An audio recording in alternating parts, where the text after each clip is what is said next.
So magandang buhay. Ngayon ay pag-aalaran natin about sa metallurgy. So ano nga ba ang metallurgy?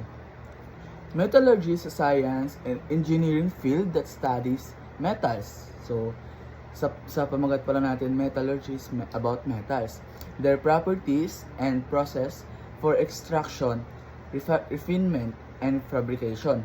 It's crucial in industries like construction, manufacturing, aerospace, and electronics. So, dun tayo sa types of metals. So, metals are diverse and have various properties and application.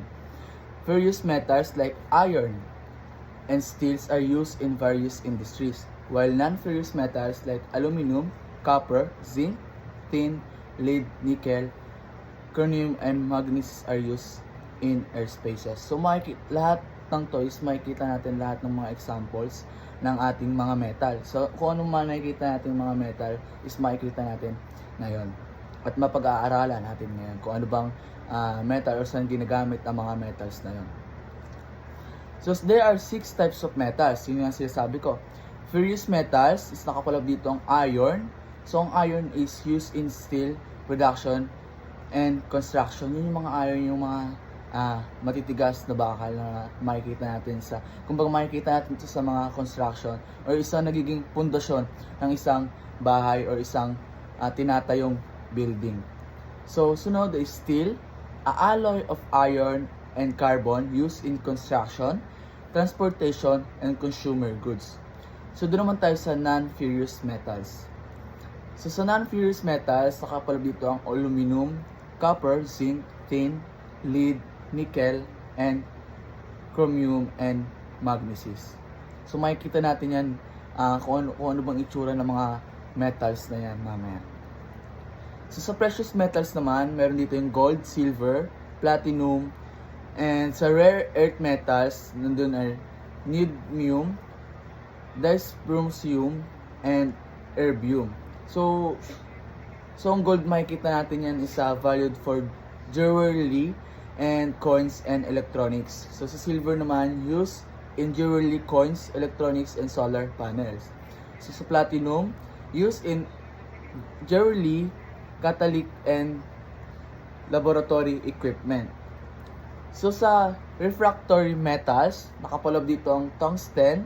So itong tungsten na to is used in high temperature application, such as filaments and rocket nozzles.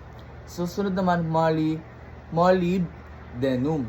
So, used in high temperature applications such as furnace and components and catalysts. So, meron naman tayong rhenium, used in jet engine, components, gas, turbines, and catalysis. So, halos same lang sila ng pinagagamitan. So, sa radioactive metals naman natin, meron tayong uranium and thorium. So, itong uranium naman is used as fuel in nuclear reactors and nuclear weapons. So, sa thorium naman, used as fuel in nuclear reactors and potential future energy sources. So, ano nga ba ang isang history ng metals? So, itong metals na ito, metal is, history of metal working spans millennia, beginning with use of native copper around 8,700 BC. Here, more detailed look at the history of metal. Early metal working, or like pre-Bronze Age native metals. So, makikita nyo ang mga types of metals. Meron ditong iron, wrought iron, aluminum, steel, copper, zinc, brass, and carbon steel, lead, tin, and titanium, and alloy steel. Itong mga metal na ito ay magkakaiba tong metal na ito, magkakaiba din ang ginagamitan or magkakaiba din kung saan ito ginagamit. Makikita nyo yan. So, makikita nyo naman ang pinagkakaiba ng mga metals na yan. So, the next one, dadako naman tayo sa kung ano ba yung mga SMAW, FCAW, mga ganon. So, pag-usapan natin ang FCAW. So, ano ba ang FCAW? Flux Cord Arc Welding. So, requires specific tool equipment to ensure efficient and high quality welding. So, the next one is SMAW. So, ano nga ba ang kahalagahan ng metals?